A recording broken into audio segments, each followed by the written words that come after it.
it's time for Quilt of the Week, when we honor a very special quilt and the artist who created it. Today's quilt is very beautiful, but has a very serious theme. It's called Through a Glass Darkly, an American Memory. And we welcome Diane Gaudynski from Pewaukee, Wisconsin, to talk about it. Welcome, Diane. Thank you, Jeanna. It's great to be here. Now, this quilt was started before September 11, 2001. That tragic event had some influence on your work. It did. It started as a color and study in subtle color variations of deep colors.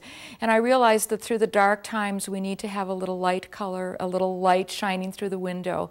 So I put the golds in it and some of the lighter, brighter colors like pink and lilac to signify that hope. And I understand that the color palette has an unusual origin. It does.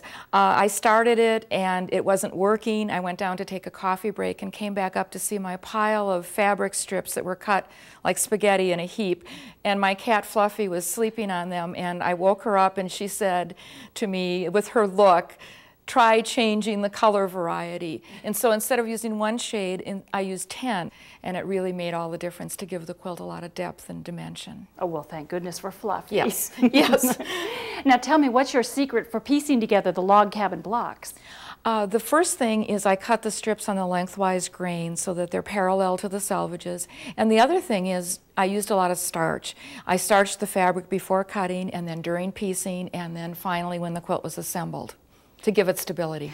Well, this is an amazing interpretation of the traditional log cabin pattern, and thanks so much, Diane, for bringing it and showing it to us today. Thanks, Jeanna.